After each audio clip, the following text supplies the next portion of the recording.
नमस्कार दोस्तों, मेरा नाम है विजय कुमार। आप देख रहे हैं कॉमिक्स पिटारा चैनल को। तो चलिए दोस्तों, राज कॉमिक्स में एंथोनी गोंजाल्वेज की इस शानदार कॉमिक्स को शुरू करते हैं, जिसका नाम है एक शहर कब्रिस्तान। आप देख सकते हैं इसका कवर पृष्ठ, जो कि कुछ इस तरह का है। तो चलिए इसकी शानदार स्टोरी को शुरू करते हैं। ये इंसान मौत से बचने के लिए भाग रहा है। जिंग जिंग जिंग, कानून के ही रक्षक उसे मौत के घाट उतार देना चाहते हैं। वो उस 40 मंजिला बिल्डिंग एक लेयर टावर में घुस गया है। इस बिल्डिंग से वो जिंदा बाहर नहीं निकलना चाहिए। इस हकीकत को वो भी जानता था कि बचने के लिए वो जिस जगह पर आ गया है, वहां से बाहर जाने के लिए अब उसके पास सिर्फ यही एक रास्ता था। मैं विंडो क्लीनर हूँ। मल्टी स्टोरीड बिल्डिंग के शीशे साफ करने के लिए मैं जिन स्टील वायर्स एवं बेल्टों का प्रयोग करता हूँ, वो उनकी मदद से नीचे कूद गया है। इन तारों को गोलियों से तोड़ना मुश्किल है। हम तारे और बेल्टे आपस में उलझ गई हैं। वो नीचे हवा में झूल गया है। उसे वहीं पर गोली से उड़ा दो। पागल मत बनो। गोलियां नीचे सड़क तक जाएंगी और कई लोगों को लगेंगी। नीचे उस मंजिल तक चलो जहां वो लटका हुआ है। उसे सामने से गोली मारेंगे। उफ।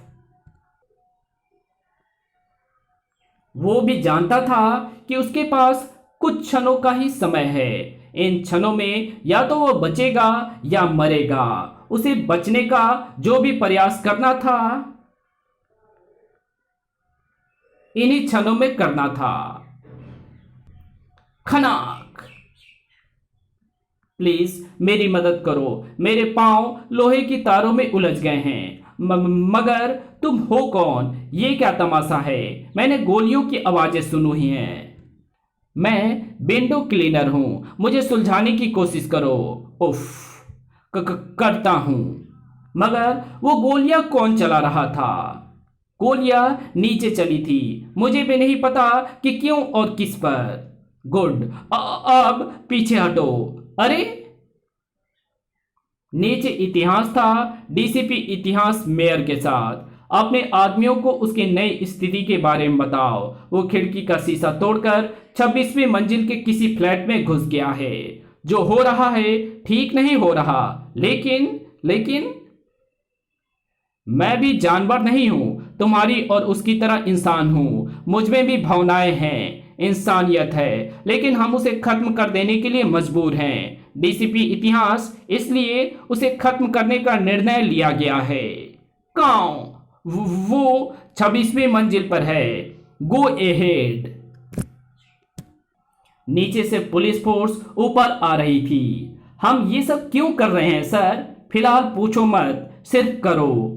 वो 26वीं मंजिल पर है। ऊपर से पुलिस फोर्स नीचे आ रही थी। हाँ, सिर्फ करो, क्योंकि हमें करने का ऑर्डर प्राप्त है। हम अपने ऑफिसर से नहीं पूछ सकते। दरवाजा खोलो। पूरे फ्लोर को घेर लो। वो इसी फ्लैट में है, लेकिन गोलियां चलाते वक्त ध्यान रहे कि घर में दूसरे लोग भी होंगे। उस व्यक्ति के बचने के प्रतिशत कम हो चुके थे, मगर औसत नहीं। तुम लोग मेरी जान लेना चाहते हो, लेकिन ये कभी नहीं चाहोगे कि मेरे हाथों इसकी मौत हो। तुम्हें नहीं मालूम मिस्टर उत्पल कि तुम क्या कर रहे हो? सरेंडर कर दो। बेवजह अपनी जिंदगी को सरेंडर कर दूं? नहीं, कभी नहीं। तुम सब लोग पागल हो गए हो। वर्दी की आड़ में तुम सब ने हथियारों का रूप धर लिया है। तुम जानते हो कि मैं निर्दोष हूं। तुम सब जानते हो। गोली पीछे से आने वाले पुलिस अफसर ने भी चलाई। धाएं, आ! और सामने खड़े अफसर ने भी। खनाक, धाएं, आ! कांच टूटने की जोरदार आवाज हुई।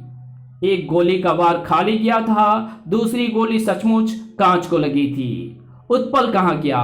वो गायब हो गया। ओह नो, मैंने एक आंधी को देखा था। आंधी सचमुच चली थी। काऊ, घबराओ नहीं। मौत पीछे छूट गई। जिंदगी सामने है। काऊ, गलत। जिंदगी पीछे छूट गई। मौत सामने है। लेकिन तुम कौन हो? Anthony, Anthony Gonsalves. और ये प्रिंस। डीसीपी इतिहास की नजरों में अगर कोई व्यक्ति निर्दोष है तो वो वाकई निर्दोष है। ऊपर कोई दिखाई नहीं पड़ रहा। आखिर बात क्या है? क्यों ये सब लोग तुम्हारे पीछे पड़े हैं? आखिर वो गया कहाँ? उसे जमीन खा गई या आसमान निगल गया? मुझे बुखार हुआ था। बुखार की वजह जानने के लिए मैंने ब्लड टेस्ट करवाया था। ये मुसीबत तभी से शुरू हुई है। ऊपर वहां अजीब सी दुर्गंध फैली है जहां से वो गायब हुआ है। अजीब सी दुर्गंध?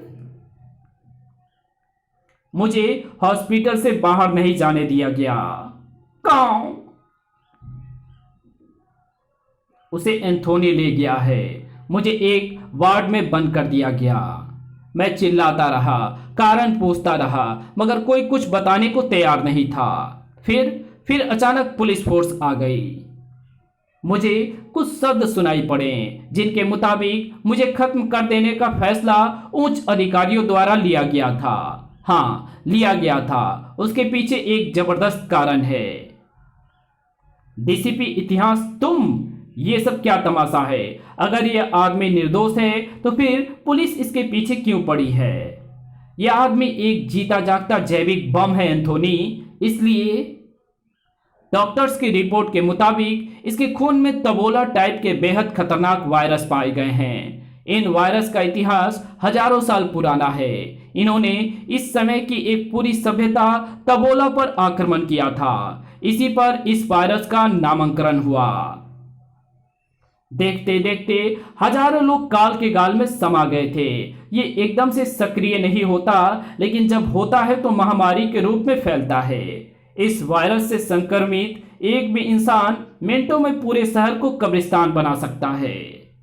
इसके वायरस रक्त में तेजी से पनपते हैं। सिर दर्द, बुखार आरंभिक लक्षण है। मेरी जानकारी के मुताबिक बुखार के एक सप्ताह के भीतर ही संक्रमित व्यक्ति पागलों की तरह बिहेव करने लगता है।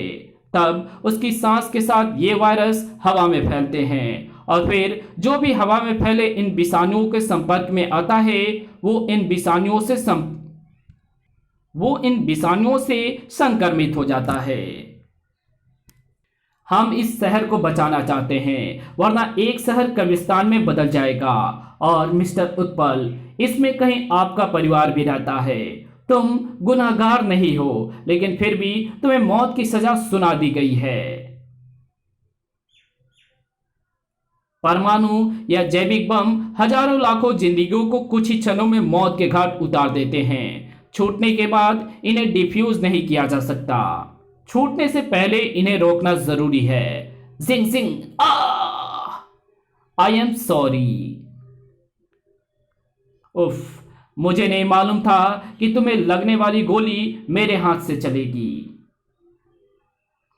दूसरे पुलिस वालों के आ जाने के कारण एंथोनी को वो जगह छोड़ देनी पड़ी। कौन? प्रिंस, उस बेगुनाह की मौत का कारण वो वायरस है जिसे तबोला के नाम से पुकारा जा रहा है, हत्यारा वायरस। सवाल यह है कि ऐसा खतरनाक वायरस हजारों साल पहले की सभ्यता के कफन को चीरकर इस शहर में कहां से आ गया? फिलहाल शहर में दहशत का माहौल था। तबोला के वाहक मिस्टर उत्पल को गोली से उड़ाया गया। शहर में तबोला की मौजूदगी से सनसनी। इस न्यूज ने किसी और की भी जिस्म में सिहरन मचा दी। उत्पल को गोली मार दी गई। उसके रक्त में तबोला वायरस पाया गया। ओ गॉड, ये नहीं हो सकता। पिक पिक ओफ, मेरे सिर में हल्का दर्द है। पीटर हियर, मैं डॉली बोल रही हूं। पीटर, डॉली तुम? मैं तुम्हें ही फोन करने वाला था। उत्पल को सरेआम गोली मार दी गई। खतरनाक स्थिति यह है कि उसके शरीर में तबोला की उपस्थिति के लिए हमारे प्रोजेक्ट को जिम्मेदार माना जा रहा है। मेरे और तुम्हारे अलावा कमांडर रघु वल्बे, राहुल मेहरा और विजय उधाड़ा भी तपोला से संक्रमित हो सकते हैं, क्योंकि हम पांचों ही इस प्रोजेक्ट पर काम कर रहे थे। हमारे चीफ रघु वल्बे का तो कुछ पता ही नहीं है। ना जाने वो उस घटना के बाद कहां गायब हो गया है। क्या कह रहे हो? वैज्ञानिक के मुताबिक हेडेक और फीवर इसके आरंभिक सिम्टम्स हैं। वो हेडेक, शायद ऐसे ही आदेश हमारे लिए भी प्रसारित हो जाए, या हो सकता है हो चुके हों। शायद हो चुके हैं पीटर। पुलिस मेरे फ्लैट के बाहर पहुंच चुकी है। ये मेरे लिए ही आई होगी। रन डॉली, भागो, वो तुम्हें मार डालेंगे। हम्फ, नो, देखो उसे, वो अंदर होगी। भड़ाक, वो अंदर नहीं है सर। पर थोड़ी देर पहले वो यहीं पर थी, इस फोन पर बात कर रही थी। उसने पीटर को फोन मिलाया था। पीटर ने उसे उत्पल के बारे में बताकर अपनी वो शंका जाहिर कर दी होगी। शायद उसी क्षण हम यहां आ पहुंचे और वो घबराकर इधर से भाग निकली। वो देखो वहां, पकड़ो उसे। टक टक टक। हम, हेल्प हेल्प। इतनी रात गए अकेली लड़की को बाहर नहीं निकलना चाहिए, और निकले तो हेल्प के लिए नहीं चिल्लाना चाहिए। उन गुंडों को भ्रम था कि चिल्लाने पर कोई नहीं आता। छोड़ो मुझे, उफ।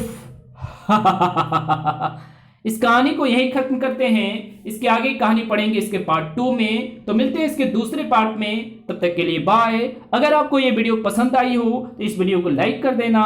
चैनल पे नए हो तो चैनल को सब्सक्राइब जरूर से कर देना। तो मिलते हैं इसके दूसरे पार्ट में। तब तक के लिए बाय।